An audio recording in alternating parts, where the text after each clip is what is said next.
వారు యెహోవా ధర్మశాస్త్ర గ్రంథమును చాతపుచ్చుకొని యూదా వారి మధ్య ప్రకటన చేయొచ్చు, యూదా పట్టణములన్నిటిలో సంచరించుచు జనులకు బోధించిరి. దేవుడి వాక్యమును మన కొరకు దీవించును గాక.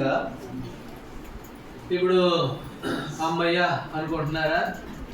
రెండో రాజుల గ్రంథం పోయిందిలే అని అనుకుంటున్నాం. చాలా రోజులు రెండో రాజుల గ్రంథంలోనే ఉన్నాం కదా, అమ్మ ఈసారి రెండో దినవృత్తాంతంలో పోయాం అనుకున్నాం. అయితే ఓబద్యాన్ని గురించి మనం ధ్యానం చేస్తూ వచ్చాం. ఏలియా అయిపోయారు, విధవరాలు అయిపోయారు, ఓబద్యా దగ్గరికి వెళ్ళాం 3వ అధ్యాయంలో 2వ రాజుల గ్రంథం. ఈ ఓబద్యాన్ని గురించి మనం ధ్యానం చేస్తూ ఉంటే మొదటి రోజు ఆరంభించిన మొదటి వారంలో ఓబద్యా గురించి నేను ఒక మాట జ్ఞాపకం చేశాను. ఏమిటి అని అంటే, ఈ ఓబద్యా అనేటువంటి వ్యక్తులు బైబిల్లో ఎంతమంది ఉన్నారని చెప్పాను చెప్పండి. అది మొదటి రోజు చెప్పాను, అది మీకు ఎంతవరకు గుర్తుందో ఏమో. ఎంతమంది ఉన్నారన్నాను? 5 ఉన్నారని చెప్పాను. 5 ఉన్నారు అని చెప్పాను. ఆ 5 గురించి మనము ప్రవచితం అయితే మరొకసారి చూద్దాంలే అని కూడా అన్నాను. అందులో మరి ఒక ఓబద్యా అనేటువంటి పేరు కలిగిన ఒక వ్యక్తిని గురించి మనం చూసాం గత 2 వారాలు. ఎవరు ఆయన? ఎవరు చెప్పండి? గృహ నిర్వాహకుడైన ఓబద్యా. మంచి గృహ నిర్వాహకుడు. అది 2వ రాజుల గ్రంథంలో మరి 18వ అధ్యాయంలో మనం చూస్తూ వచ్చాం గత 2 వారాలు.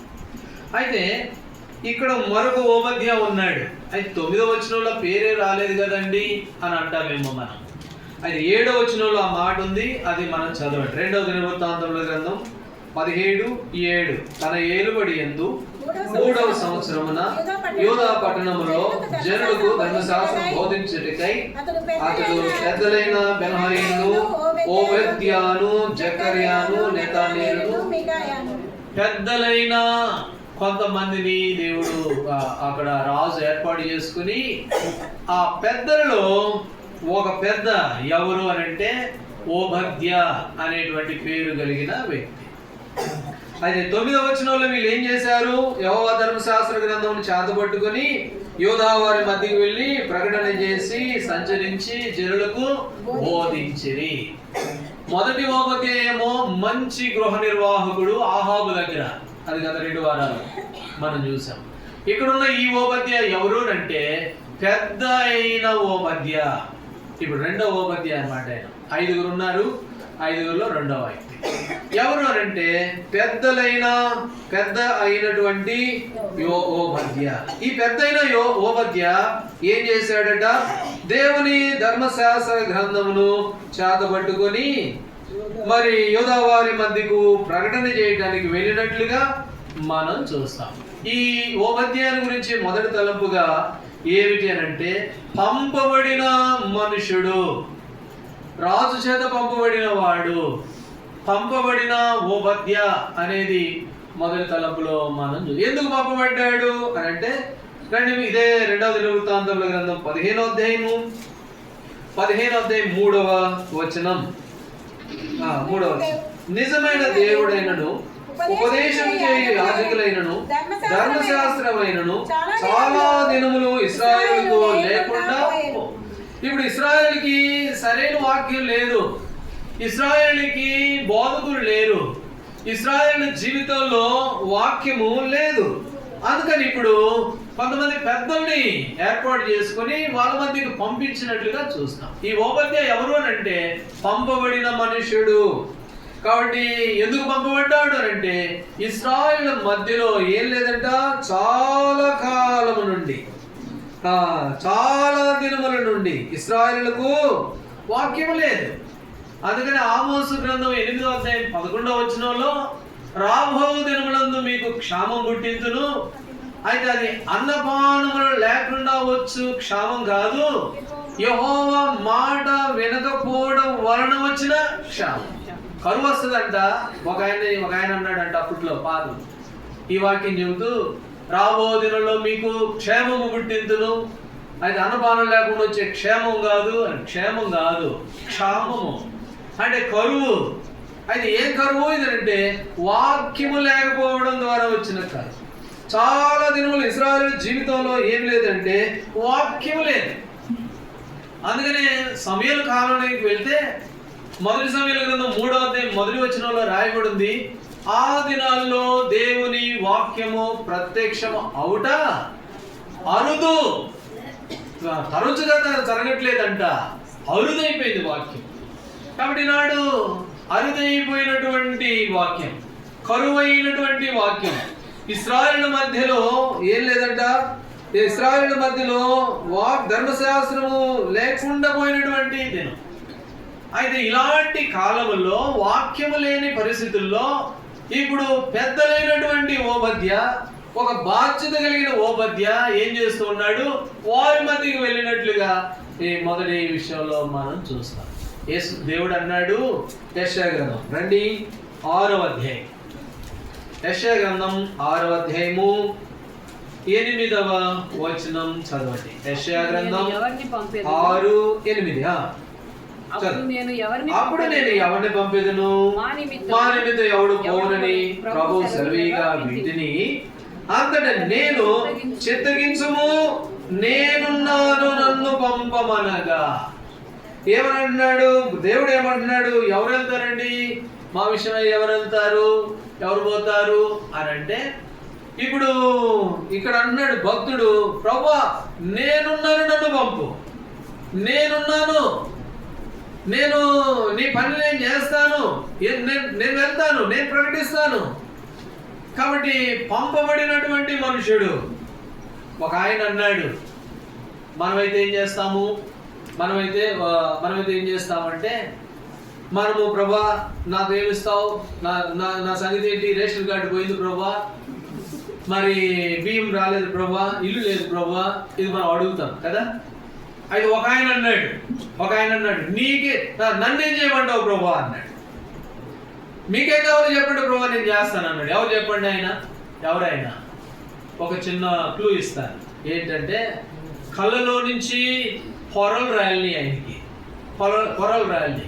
ఇప్పుడు చెప్పండి ఎవరు? అపోస్తుల కార్యములు 9వ అధ్యాయంలో రండి, పౌలు అపోస్తుల గురించి చదువుతాం. 22వ అధ్యాయమా? అపోస్తుల కార్యములు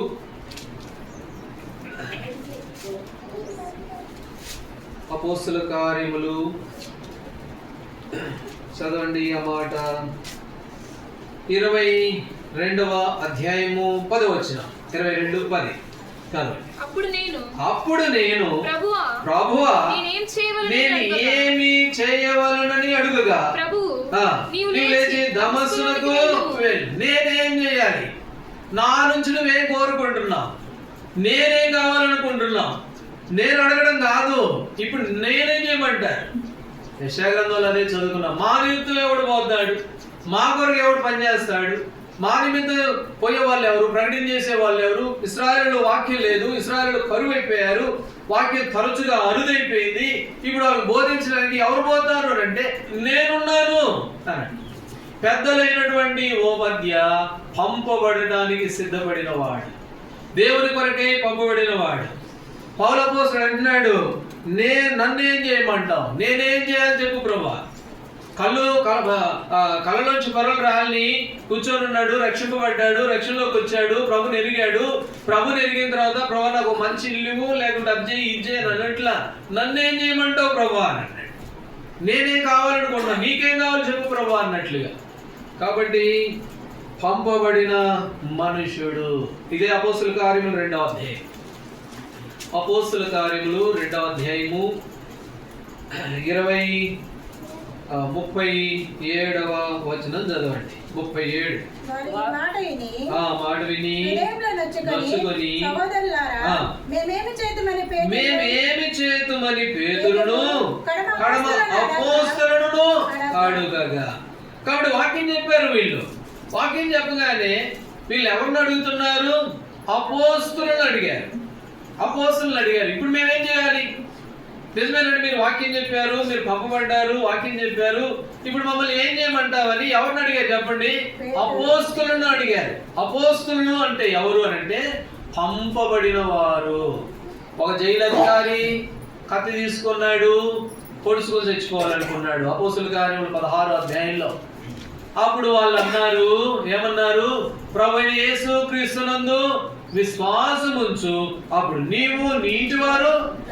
ఎవరు చెప్పారు ఈ మాట అంటే? అపోస్తులుడు చెప్పారు. అంటే అపోస్తులు అంటే ఎవరు? పంపబడిన వారు. ఒకవేళ ఈ పంపబడిన వారే కనుక చెప్పకపోతే ఆ జైలు అధికారి ఏమైపోయాడు? చచ్చిపోయేవాడు. ఇక్కడ కూడా దేవుని వాక్యం విన్న వీళ్ళు ఈ అపోస్తులే కనుక వారికి ఏ సమాధానం చెప్పకపోతే వాళ్ళు మరలా వెళ్ళిపోయేవాళ్ళు. అందుకనే ఇప్పుడు మనం చూస్తే పంపబడిన ఓ మధ్య, ఈనాడు దేవుని బిడ్డలంగా మన జీవితాల్లో మనం కూడా పంపబడిన వారం వలె ఉండాలి. ప్రభు అడుగుతున్నాడు, ఎవరు పోతారు నా నిమిత్తం, ఎవరు వెళ్తారు నా నిమిత్తం అంటే నేనున్నాను ప్రభు అని మరి పౌలు చెప్పినట్లుగా, లేక యెషయా చెప్పినట్లుగా నన్ను పంపమనగా పంపబడటానికి, అపోస్తులుగా ఉండటానికి మనము దేవుని కొరకై తీర్మానించుకోవాల్సిన వారంగా ఉన్నాం. అయితే ఇన్ని దినాల జీవితంలో రక్షణ పొందిన ఇన్ని సంవత్సరాలలో ఎక్కడికైనా పంపబడ్డామా? అది మీరు చేసే పని కదండి, అది నాది కాదు కదా అని అంటావేమో. కాబట్టి నీ చుట్టుపక్కల ఉన్నవారికి, నీ దగ్గర ఉన్నవారికి, నీ కుటుంబానికి, లేక నీ ఇరుగు పొరుగు, నీ స్నేహితులకు ఎప్పుడైనా పంపబడిన వ్యక్తిగా నువ్వు కనబడుతూ ఉన్నావా? ఒకవేళ నువ్వే చెప్పకపోతే వారు ఆత్మీయంగా నష్టపోయేవారుగా, లేక ఆ జైలు అధికారి కదా చనిపోవడానికి సిద్ధపడినట్లుగా నష్టపోతారు. ప్రభు మనల్ని అడుగుతూ ఉన్నాడు, మనము పంపబడే ఓ బెర్తియా వలె మనం ఉండవలసిన వారంగా ఉన్నాం. రోమీయులకు రాసిన పత్రిక 10వ అధ్యాయంలో ఒక మాట చదవండి. రోమా 10:15 వచనం. 10వ అధ్యాయము 15వ వచనం. ప్రకటించువారు పంపబడని ఎడల ఎట్లు ప్రకటించుదురు? ఇందు విషయమై 14 నుండి చదవండి. వారికి ఎట్లు ప్రార్థన చేయుదురు, వినడే వారికి ఎట్లు విశ్వసించుదురు? ప్రకటించువాడు లేకుండా వారు ఎట్లు ప్రకటిస్తారు? ప్రకటించువారు పంపబడకుండా ఎట్లు ప్రకటించారు? వాడు ప్రకటించే వాళ్ళు ఉండాలి. దేవుని ప్రభు బిడ్డలుగా ఆరాధిస్తున్న మనము, ప్రభు బలిలో పాల్గొంటున్న మనము పంపబడేటువంటి వారం, లేక ప్రకటించే వారం, అనేకులకు మాదిరికరంగా మరి దేవుని వాక్యం బోధించేటువంటి వారు. మన చుట్టూ ఉన్నవారు ఎంతో మంది కరువులో ఉన్నారు. వాక్యం అనే కరువు. భౌతికంగా మంచి క్షేమంగా ఉన్నారులే కానీ ఆత్మీయంగా క్షామం కలిగిన వారుగా ఉన్నారు. వారి విషయంలో మనం పంపబడిన వారి వలె ప్రభు తరపున, దేవుని తరపున నిలబడవలసిన వారంగా. ఇక్కడ ఈ ఓబద్య మొదటి తలంపులో తాను పంపబడిన ఓబద్య అనేది మనం చూస్తాం. కాబట్టి మన విషయంలో కూడా మనం పరీక్ష చేసుకోవాలి. దేవుడు మనల్ని అనేక సార్లు హెచ్చరించి, ప్రతిష్ఠించి కనుక మనల్ని పంపబడుతూ ఉంటే, మనం పంపాలని ప్రభు ఇష్టపడుతూ ఉంటే ఎన్నోసార్లు పోనేటువంటి వారంగా, అనేకులు ప్రకటించిన వారంగా ఒకవేళ కనబడుతున్నామేమో, అది మన జీవితంలో మన అవిధేయత అన్న సంగతిని మనం ఎరగవలసిన వారంగా. సరే, ఇప్పుడు రెండో విషయానికి వెళ్దాం. రండి, 2వ దినవృత్తాంతముల గ్రంథం 17వ అధ్యాయము 9వ వచనం. 17:9. వారు యెహోవా ధర్మశాస్త్ర గ్రంథమును చేతపుచ్చుకొని యూదా వారి మధ్య ప్రకటన చేయొచ్చు, యూదా పట్టణములన్నిటి సంచరించుచు జనులకు బోధించిరి. ఇప్పుడు వాళ్ళు ఏం చేస్తున్నారు? ఈ పంపబడిన మనుషులు, ఈ పెద్దలైన వారు, పెద్దలంటే వయసులో పెద్దలనే కాదు, బాధ్యత కలిగిన వారు, లేక ప్రభువును ఆరాధించేవారని మనం అనుకోవచ్చు, లేక దేవుని ద్వారా కొనబడిన వారు, దేవుని కుమారులు, కుమార్తెలని మనం అనుకోవచ్చు. వీళ్ళు ఏం చేస్తున్నారు అని అంటే, యెహోవా ధర్మశాస్త్ర గ్రంథమును చాదబట్టుకున్నారు. వీరి చేతిలో ఏముంది అంటే దేవుని వాక్యం ఉంది. వీరి చేతిలో దేవుని గ్రంథం ఉంది. దేవుని వాక్యమును చాదబట్టుకున్నటువంటి మనుషులు ఈ ఓబద్య అనే వ్యక్తి. ఒకటి పంపబడిన వాడు, రెండోది దేవుని వాక్యమును చాదబట్టిన వాడు. రండి, యోహాను సువార్త 17వ అధ్యాయంలో యేసు ప్రభువారు తన బిడ్డల విషయమై ఒక మాట అన్నాడు. తండ్రితో చెప్పాడు ఆ మాట. తండ్రికి ప్రార్థన చేస్తూ యోహాను సువార్త 17వ అధ్యాయం 14వ వచనంలో చెప్పాడు ఒక మాట. తండ్రితో చెప్పాడు, ఏమన్నాడు? వారికి నీ వాక్యం ఇచ్చి ఉన్నాను, నేను లోక సంబంధులు కాను, వారు లోక సంబంధులు కాదు కనుక వారికి తండ్రి నా దగ్గరకు వచ్చిన వారికి నేనేమి చన్ని వాక్యమును ఇచ్చి ఉన్నాను. కాబట్టి ఈ ఓబద్య అనేటువంటి మనుషుడి చేతిలో దేవుని ధర్మశాస్త్రం ఉంది. దేవుడు అన్నాడు, నేను వాళ్ళకి ఉట్టికే కాదు, వాళ్ళు రక్షించుకున్నాను, వారి కాపరిగా ఉన్నాను, నీ వాక్యం వాళ్ళకి ఇచ్చాను నేను. ఈనాడు మనకి వాక్యం ఇవ్వబడ్డది, మన చేతిలో వాక్యం ఉంది. కాబట్టి మనము పంపబడకపోతే ఎట్లు ప్రకటన చేస్తాం? ప్రకటించకపోతే వాళ్ళు ఎట్లు రక్షణలోకి వస్తారు? కాబట్టి పంపబడాల్సిన భారం ఉంది, ప్రకటించాల్సిన భారం ఉంది. అదే కదా మన చేతిలో ఏముంది అంటే దేవుని వాక్యం ఉంది. దేవుని వాక్యం ఉంది మన చేతిలో. ఎందుకంటే దేవుడు అన్నాడు, నేను వారికి నీ వాక్యమును ఇచ్చి ఉన్నాను. ఫిలిప్పీయులకు రాసిన పత్రిక 2వ అధ్యాయం 16వ వచనంలో దేవుని బిడ్డలు లోకస్తుల మధ్య ఎట్లా కనబడుతున్నారు?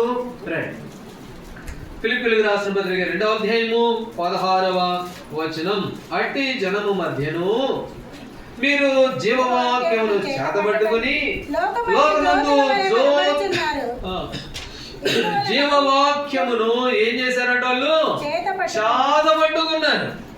ఈనాడు మన చేతిలో ఏముందంటే దేవుని వాక్యం ఉంది. అందుకని మత్తయి సువార్తలో అన్నాడు, మీరు లోకమునకు వెలుగు. కాబట్టి మన చేతిలో దేవుడు ఏం పెట్టాడంటే వాక్యం పెట్టాడు. అట్టి జనం మధ్య, ఎట్టి జనం మధ్య? మూర్ఖమైన జనం, దుష్టకాలము, కరుణ నెత్తికొచ్చినటువంటి తరము. వాళ్ళ తరాన్ని గురించి రాయబడి ఉన్నాయి చాలా చాలా విషయాలు. కాబట్టి అట్టి జనము మధ్య మన చేతిలో ఏముంది చెప్పండి? దేవుని వాక్యము మన చేతిలో జ్యోతుల వలె ఏం చేయబడుతున్నాం? మనం కనబడుతూ ఉన్నాము అని. అయితే ప్రోబిడలంగా దేవుని ద్వారా పంపబడిన నువ్వు నేను అట్టి జనం మధ్య ఎలాంటి వ్యక్తులుగా మనం కనబడుతూ ఉన్నాం? మన మన మన ఇరుగు పొరుగు వారి మధ్య ఎట్లాంటి వ్యక్తులుగా కనబడుతూ ఉన్నాం? జీవవాక్యమును చేతబట్టుకున్న వ్యక్తిగా కనబడుతున్నావా? లేక దేవుని వాక్యమును మన చేతిలో దేవుడే ఇచ్చాడు కదా, మనకి ఇవ్వలేకపోతే అనుకోవచ్చు, దేవుడే ఇచ్చాడు. అపోస్తుల కార్యములు రండి, అపోస్తుల కార్యములు 13వ అధ్యాయము 26వ వచనం. అపోస్తుల కార్యములు 13:26. సహోదరులారా, అబ్రహాము వంశస్థులారా, దేవునికి భయపడు వారులారా, ఈ రక్షణ వాక్యము మన యొద్దకు పంపబడి ఉన్నది. ఈ వాక్యము మనకు దేవుడు ఇచ్చాడు, ఇది మన దగ్గరకు పంపబడి ఉంది. ఇంకా ఇంకో మాట కూడా అంటాడు ద్వితీయోపదేశకాండం 30వ అధ్యాయంలో. రండి, ద్వితీయోపదేశకాండం 30వ అధ్యాయము 14వ వచనం. 30వ అధ్యాయము 14వ వచనం. నీవు దాన్ని అనుసరించుటకు ఆ మాట నీకు బహు సమీపముగా ఉన్నది, నీ హృదయములోని నోటన ఉన్నది. ఈ వాక్యం మనకి ఇచ్చాడు. ఎక్కడుందంటే ఇది మన హృదయంలో, మన నోటిలో ఉంది, మనకు బహు సమీపంగా ఉంది. కాబట్టి ఈ ఓబద్య చేతిలో ఏముంది అని అంటే వాక్య, దేవుని ధర్మశాస్త్రం చేతిలో ఉంది. ఆ చేతిలో ఆ వాక్యాన్ని పట్టుకొని ప్రజల మధ్యకి పంపబడిన మనుషుడు. కాబట్టి దేవుని ఆరాధిస్తున్న నువ్వు నేను మనం ఉన్న ప్రాంతంలో, ప్రదేశంలో ఒకటి పంపబడిన వాళ్ళమని సంగతిని మనం జ్ఞాపకం చేసుకోవాలి. పంపబడిన వారు ప్రకటించాలి. ప్రకటించకపోతే అనేకులు నష్టపోతారు.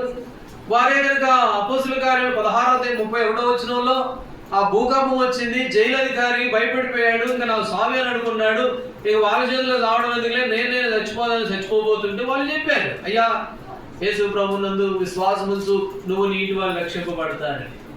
కాబట్టి వాళ్ళు కూడా పేతురు యోహానులకు వారు అపోస్తులను అడిగారు, మేమేం చేయాలి అని. వాళ్ళు చెప్పారు రక్షణ గురించి. చెప్పకపోతే కాబట్టి వారు రక్షణ పొందేవాళ్ళు కాదు. కాబట్టి అపోస్తులు అనగా పంపబడిన వారు అని. ఈనాడు నువ్వు నేను పంపబడ్డాం. అంతేకాదు దేవుడు ఎట్లా పంపించాడు ప్రభు అంటే ఆయన వాక్యము మన చేతికి ఇచ్చాడు. మన చేతిలో దేవుని వాక్యం ఉంది, అది మన హృదయంలో ఉంది, అది మనకి ఎంతో సమీపంగా. ఈ సంగతిని మనం అనేక సార్లు ఎరగని వారంగా ఉన్నాం. ఓబద్య జీవితంలో ఈ ప్రకటించబడిన ఈ ఓబద్య లేక పెద్ద అయిన ఈ ఓబద్య, అతనిలో ఉన్న 2 శ్రేష్టమైన లక్షణాలు. అయితే తన గురించి ఎక్కువ సమాచారం లేదు, ఒకటి పేరు మాత్రమే ఉంది, కానీ వాళ్ళు చేసిన పనులు వాటి గురించి మనం ధ్యానం చేస్తూ ఉన్నాం. ఒకటి పంపబడిన వాడు, రెండోది వాక్యమును చేతబట్టుకున్న మనుషుడు. అందుకని కొలసి 3:16లో క్రీస్తు వాక్యము మీలో ఏం చేయాలట? సమృద్ధిగా నివసింపనీయండి. దేవుని వాక్యము మన హృదయంలో ఏం చేయబడాలా? సమృద్ధిగా నివసింపజేసే వ్యక్తులుగా మనం ఉండాలి. కాబట్టి తెస్సలోనికలో ఉన్నటువంటి వారు, బెరియాలో ఉన్న విశ్వాసం, అపోస్తుల కార్యములు 17వ అధ్యాయము, అపోస్తుల కార్యములు 17వ అధ్యాయము 11వ వచనం చదవండి.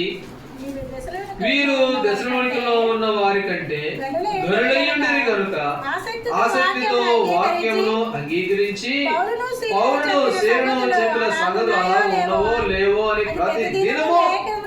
కాబట్టి వీళ్ళు ఎలాంటి వాళ్ళు అంటే ఆ వాక్యమును విని వెళ్ళిపోవడం కాదు, విని అలా వెళ్ళిపోయి మరలా వారం నాడు ఏం చెప్పాను చెప్పండి అని అంటే ఏం చెప్పారబ్బా అని అలా కాదు. వీళ్ళు ఏం చేస్తున్నారంటే వీరు తెస్సలోనికలో ఉన్న వారి కంటే గనులు ఏం చేస్తున్నారంట, వీళ్ళ తర్వాత అవి అలా ఉన్నాయా లేవో ఇంటికి వెళ్ళి పరిశోధన చేస్తూ ఉన్నారు.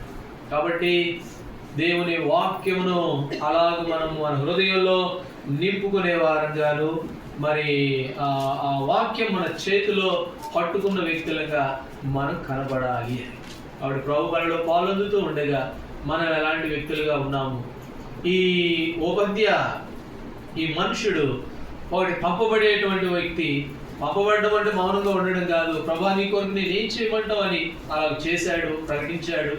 రెండవది తాను వాక్యమును చేతపట్టుకొని అనేకులకు ప్రకటించడం సిద్ధపడిన మనుష్యుడు అని. సరే, మూడో విషయానికి వెళ్తే 2వ దినవృత్తాంతముల గ్రంథంలో ఒక మాట మనం చూస్తాం.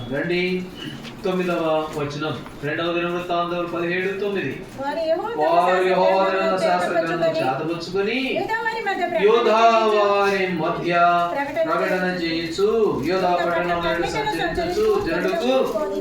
కాబట్టి ఇప్పుడు పంపబడ్డాడు, రెండవది దేవుని వాక్యమును చేతపరుచుకున్నాడు. ఇప్పుడు ఎవరి మధ్యకి వెళ్ళాడంట, యోధా వారి మధ్యకు వెళ్ళి ప్రకటన చేస్తూ ఉన్నాడు.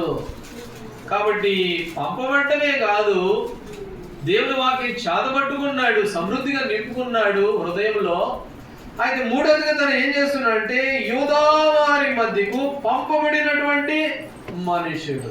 మొదటి దినవృత్తాంతముల గ్రంథం, మొదటి దినవృత్తాంతముల గ్రంథము 16వ అధ్యాయంలో 8వ వచనం చదవండి. మొదటి దినవృత్తాంతములు 16:8. యెహోవాకు కృతజ్ఞతాస్తుతులు చెల్లించుడి, నామమును ప్రకటన చేయుడి, ఆయన కార్యములను జనములలో తెలియజేయుడి, ఆయన కార్యములను జనములలో తెలియజేయుడి. ఇప్పుడు ఈ మనుషుడు పంపబడడానికి సిద్ధంగా ఉన్నాడు. పంపబడకపోతే అక్కడ కరువు ఉంది. ఆ కరువులో అందరూ క్షామంలో ఉన్నారు, భౌతికంగా బాగున్నారు, భౌతికంగా చూడడానికి చక్కగా ఉన్నారు. 2 అంతస్తులు ఉన్నాయి, 3 అంతస్తులు ఉన్నాయి, కార్లు ఉన్నాయి, బిల్డింగ్ బండ్లు ఉన్నాయి, అన్నీ ఉన్నాయి. అయితే ఆత్మీయ విషయానికి వచ్చేసరికి అందరూ కరువులోనే ఉన్నారు. వారి విషయమై శ్రద్ధ కలిగి పంపబడటానికి సిద్ధపడి, మరి అంతేకాకుండా చేతిలో దేవుని వాక్యాన్ని పట్టుకున్న మనుషుడు ఓబద్య. ఈనాడు ఈ అనుభవాన్ని రెండవది మనం కలిగి ఉండాలి. అయితే ఇప్పుడు ఏమంటున్నాడు, యూదా వారి మధ్యకు వెళ్ళినట్లుగా చూస్తున్నాం. ఆయన వాక్యం, ఆయన కార్యములు జనములలో ఏం చేయాలంట, తెలియజేయుడి, చెప్పాలి అనేకులకు. ఒకళ్ళు ఉన్నారండి, 2 కుష్ఠరోగులు. 2వ రాజుల గ్రంథం 7వ అధ్యాయంలో తీసి పెట్టండి. 2 కుష్ఠరోగులు వాళ్ళు ఏం చేశారంటే వెళ్ళారు, పని చేశారు, ఆ గుడారంలోకి పోయారు, కొంచెం డబ్బులు అవి తెచ్చుకున్నారు, అక్కడ బంగారం తెచ్చుకున్నారు, బట్టలు తెచ్చుకున్నారు, కొంచెం ఆహారం అంటే ఆహారం కూడా తిన్నారు. రండి 2వ రాజుల గ్రంథం 7వ అధ్యాయం. 7వ అధ్యాయము వాళ్ళు ఒక మాట ఒకరు చూసుకొని వాళ్ళలో ఒక మాట అన్నాడు. ఏమన్నాడు? 7వ అధ్యాయము 9వ వచనం, 2వ రాజుల గ్రంథం 7:9. వారు మనము చేయనది మంచి పని కాదు, నేటి దినము సువర్తమానము గల దినము, మనము ఊరుకొననేలా చాలండి. కాబట్టి మనం చేసే పని ఏంటి చెప్పండి? మంచిది కాదు. ఏంటి మంచిది కాదు? కుటుంబం కొరకు సంపాదించుకోవడం మంచిది కాదా? లేకపోతే పని చేసుకోవడం మంచిది కాదా? లేకపోతే ఇంటి విషయమై ప్రయాసపడడం మంచిది కాదా? మంచిదే. అయితే అక్కడ ఒక మాట అన్నాడు, ఏమని? మనము ఊరుకుండడం ఎలా? ఎందుకు మౌనంగా ఉండాలి? మన పని మనం చేసుకుందాం, ఇది చేసుకుందాం. అయితే మనం ఊరుకోకూడదు. ఏం చేయాలా? మన సహోదరుల మధ్యకి పోదాం. ఈ రోజు శుభవర్తమానం గల దినం.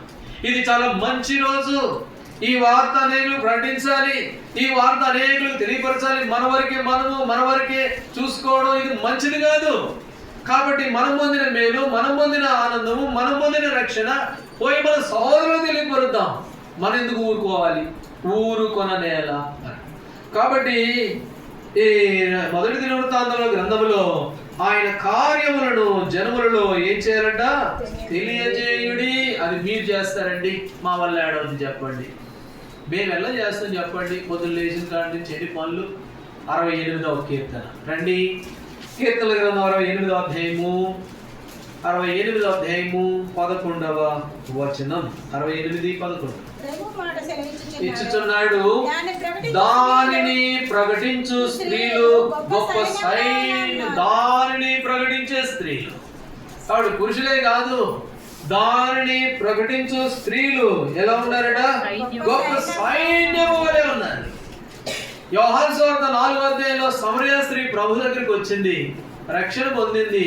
38వ వచనంలో వెళ్ళిపోయి ఊర్లోకి పోయి వాక్యం చెప్పింది.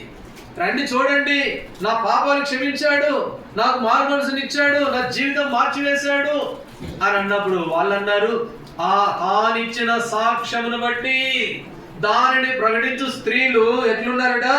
అనేకము సైన్యముగా ఉన్నారు. ఒకడు సేనాదయ్యను పట్టినోడు వచ్చాడు లూకాసు వార్త 5వ అధ్యాయంలో. వాడికి దేవుడు స్వస్థతనిచ్చాడు. ఏం చేశాడు? 5వ అధ్యాయంలో వాడు పోయి దెగ పోలికలో ప్రకటన చేయడం మొదలు పెడుతూ ఉన్నాడు, అందరికి చెప్పడం మొదలు పెడుతూ ఉన్నాడు. అటు మన ఊరుకొన నేల. మనం చేసే పని మంచిది కాదు. ఓబద్య అనే ఈ పెద్దయిన బాధ్యత కలిగిన ఈ ఓబద్య ప్రభు ద్వారా రక్షింపబడి ఆరాధిస్తూ ప్రభువులో కొనసాగుతూ ఆత్మీయంగా ఉన్నటువంటి ఈ మనుషుడు తాను ఒకటి పంపబడే వ్యక్తిగా కనబడుతూ ఉన్నాడు. రెండవది, తన చేతిలో దేవుని వాక్యం ఉంది. ఆ మాటలు ఈ మాటలు, ఆ ఇల్లు ఈ ఇల్లు కాదు, తన చేతిలో జీవవాక్యం ఉంది, జ్యోతుల వలె కనబడుతూ ఉన్నాడు. అంతేకాకుండా తన వారి మధ్యకు, యూదా వారి మధ్యకు వెళ్ళి దానిని ప్రకటించేటువంటి మనుషుడుగా కనబడుతూ ఈనాడు ఈ ఓబద్యలో ఉన్న ఈ 3 లక్షణాలు ఆత్మీయ జీవితంలో మనం పరీక్ష చేసుకుంటే ఎక్కడ ఈ 3 లక్షణాలు ఉన్నాయా? అట్లయితే దేవునికి స్తోత్రం. రోమీయులకు రాసిన పత్రిక 16వ అధ్యాయం. రోమీయులకు రాసిన పత్రిక 16వ అధ్యాయము ఆ మాట చదువుతాం. 17వ వచనం. 16వ అధ్యాయం 17వ వచనం చదవండి. మీరు నేర్చుకున్న బోధకు వ్యతిరేకముగా వేదమును ఆటంకములు కలిగే వారిని కనిపెట్టి వారిలో నుండి తొలగిపోవుడి. కాబట్టి కొన్నిసార్లు భిన్నమైన బోధలు వస్తాయి, కొన్నిసార్లు భిన్నమైన బోధలు. ఏంటి బోధలు అంటే, ఎందుకంట అట్లా, ఆయన ఎందుకు అట్ట అన్నాడు, ఏమెందుకు ఎట్టుంది, ఆమె ఎట్టు చేసింది, ఏమైంది అట్టు చేసింది. కాబట్టి ప్రకటించాలి దేవుని వాక్యాన్ని. కానీ అదే అవిశ్వాసంతో ఒకవేళ చెడగొట్టి వాటి నుంచి ఏం చేయాలట? తొలగిపోవడం ఎంతో మంచిది. కాబట్టి ఈనాడు ప్రభు బిడ్డలంతా మన జీవితాల్లో ఈ ఓబద్యాలో ఉన్న ఈ 3 లక్షణాలు. ఒకటి, పంపబడే మనుషుడుగా ప్రభా నేనున్నాను, నన్ను పంపు అని అనటానికి సిద్ధమన్నటువంటి మనుషుడు. రెండవది, తన చేతిలో దేవుని వాక్యం మాత్రమే ఉంది, వేరేం కనబడట్లా. ఈనాడు దేవుడు కూడా మనకి ఇచ్చాడు ఆయన వాక్యం, మన హృదయంలోనే ఉంది ఆ వాక్యం. స్వార్థ అంటే ఏంటో కాదండి. స్వార్థ అంటే ఇప్పుడు నేను చెప్పినట్టు 5-6 పాయింట్లు అవసరంలా. వీళ్ళు సామాన్యమైన 2 మాటలు. ఏంటో తెలుసా?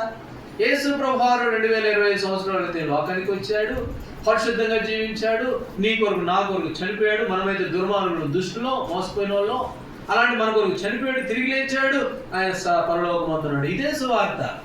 కాబట్టి 2-3 మాటలే చాలా క్లుప్తంగా దేవుడు మన జీవితంలో చేసిన మేలు ఇలాగ చెప్పేందు కొరకై ఈ ఓబద్య పంపబడిన మనుషుడు. అంతేకాకుండా దేవుని వాక్యమును చదవబట్టుకున్న మనుషుడు. మరి తన వారి మధ్య, యోధావారి మధ్యకి వెళ్ళి ప్రకటన చేసే వ్యక్తి. యెహెజ్కేలు గ్రంథంలో రండి, నేను ముగిస్తాను ఒక మాట చదివి. యెహెజ్కేలు గ్రంథం 33వ అధ్యాయము 6వ వచనం. యెహెజ్కేలు గ్రంథం 33:6 ఆ మాట కూడా చదవండి. అయితే కావలివాడు ఖడ్గం వచ్చుట చూచి బాకామోదనందన ఉన్నటయు ఖడ్గం వచ్చి వాళ్ళు ప్రశ్నించిన ఎడల వాడు దోషమును బట్టి పట్టబడినను నేను కావలి వాని యొద్ద వారి ప్రాణుల గురించి విచారణ చేయుదును. ఇక్కడ 5వ వచనంలో బాగా ఊదిన వాడు జాగ్రత్త పడలా, వాడేమో మారు మనసు పొందలా, దేవుని గురించి చెప్పావు, అయితే వాడేం వెళ్ళా, నీ పక్కనోడు, నీ ఇరుగు పొరుగు, నీ బంధువు, యోధా ప్రజలు, మన తోటోళ్లే, వాడు వెళ్ళా, సరిగా వెళ్ళలేదు, సరిపోలేదు, వాడు ఆత్మీయంగా నష్టపోయాడు, చచ్చిపోయాడు. అయితే ప్రభు అంటున్నాడు, వాడు చేసిన పొరపాటే అదంతా. అయితే నేను వాడిని అడగను, నిన్ను అడుగుతాను. ఎందుకు అడుగుతానంటే, నువ్వు బాగా ఊది ఏం చేయాలా, ప్రకటన చేయి. వాడు వెండు బాగా ఊదు, కాబట్టి గట్టిగా ఊదు, గట్టిగా ప్రకటన చేయి. చేయకపోతే నేను వాడిని అడిగేది వాడిని అడుగుతానులే, కానీ నేను నిన్ను, వారి ప్రాణానికి నువ్వే ఉత్తరవు. కాబట్టి ఈనాడు మన స్నేహితులు బయటోడు ఏంటండి, మనకు నచ్చిన స్నేహితుడు ఒకటి ఉంటాడుగా, మనం అంటే ఇష్టపడేవాడు ఉంటాడుగా, వారి విషయంలో మనం ఎంతమందికి చెప్పాం, ఎంతమందికి బాగా ఊది ప్రకటన చేశాం. ఒకవేళ అలా చేయకపోతే ప్రభు మనల్ని ఆయన అడిగేవాడుగా. ఇంకొక మాట చదవండి, అపోస్తుల కార్యములు 26వ అధ్యాయం. అపోస్తుల కార్యములు 26వ అధ్యాయము 19వ వచనం. 26:19 ఆ మాట చదవండి. అగ్రిప్పరాజా, ఆకాశం నుండి కలిగిన ఆ దర్శనమునకు నేను అవిధేయుడు గాను. కాబట్టి అవిధేయుడు గాను. ఈ పెద్ద అయినటువంటి ఓబద్య అవిధేయుడు కాడు. పౌలపోస్తుడు ఆ దర్శనానికి నేనేం చేయను, మన సహవాసము, మన సంఘము, దైవజనుడు భక్సింగ్ గారు కలిగినటువంటి సంఘ దర్శనం, అపోస్తుల బోధ, సహవాసము, రొట్టె విరిచాడు ఎడతగిని ప్రార్థన. అయితే విషయంలో మన ఏ విషయంలో కూడా అవిధేయం కాకూడదు. అది మనం జాగ్రత్త పడవలసిన వారంగా. కాబట్టి ఓబద్య అనగా ఓ పెద్ద అయినటువంటి మనుష్యుడు, అంటే బాధ్యత కలిగిన వాడు. అందుకని ప్రభు అన్నాడు మత్తయి సువార్తలో, పిలుపులాటలు ఆడుకుని, చదవండి అన్నమాట. మత్తయి సువార్త ఎన్నో అధ్యాయము, 11వ అధ్యాయం 17వ వచనం. మత్తయి సువార్త 11:17. మీకు పిల్లలు ఊదితిమి గాని మీరు నాట్యం ఆడినైతిరి, ప్రలాపించితిమి గాని మీరు రొమ్ము కొట్టుకున్నైతిరి, తమ చిలకాలతో చెప్పి పిలుపులాటలాడుకును పిల్లకాయలు బోలి అన్నారు. పెద్దలు కదా, ఈ ఓబద్య పెద్ద కదా. అయితే ప్రభు అన్నాడు, మీరు అట్లాంటి వారు పిల్లకాయలు బోలు ఉన్నారు. పౌలపోసుడు అన్నాడు, నేను చిన్న పిల్లవాడిగా ఉన్నప్పుడు చిన్న పిల్లవాడిగా తలంచింది, ఇప్పుడు పెద్దవాడినై చిన్న పిల్లవాడి చేష్టలో మానివేసేది. కొరింథీయులకు రాసిన పత్రికలో. అయితే ఇంకా మనం ఎలా కనబడుతున్నాము, ఇంకా పిల్లకాయల్లాగే పిలుపులాటలు ఆడుకునే పిల్లకాయలు పోలి ఉన్నారు. కాబట్టి పెద్దగా ఉన్నావా, ఇంకా పిల్లకాయలుగా ఉన్నావా? ఓబద్య పెద్ద, బాధ్యత కలిగిన వాడు, పంపబడేవాడు, ప్రకటించేవాడు, జీవవాక్యం చేతపట్టుకున్నవాడు. అయితే ఈనాడు దేవుని ఆరాధిస్తూ ప్రభు బలిలో చేవేస్తున్న నువ్వు నేను ఒక బాధ్యత కలిగిన వ్యక్తులం. దేవుని వాక్యము మనకి ఇచ్చాడు ప్రభు. ఈ ఇవ్వబడిన ఈ వాక్యము మన చేతపుచ్చుకున్న వారమై యోధావారి మధ్యకి వెళ్ళాలి. అంటే పాలస్తీనా బొమ్మని కాదు, యోధావారి అంటే మన ఇరుగు పొరుగు, మన బంధువులే, మన వాళ్ళే. వారి మధ్యకి మనం పంపబడాలి, ప్రకటించాలి. లేకపోతే వారి ప్రాణాన్ని నువ్వు ఉత్తరవాది. ప్రభు నిన్ను అడుగుతాడు. అది నీ చేతులు ఏం పెట్టాడు, దేవుడు వాక్యం పెట్టాడు.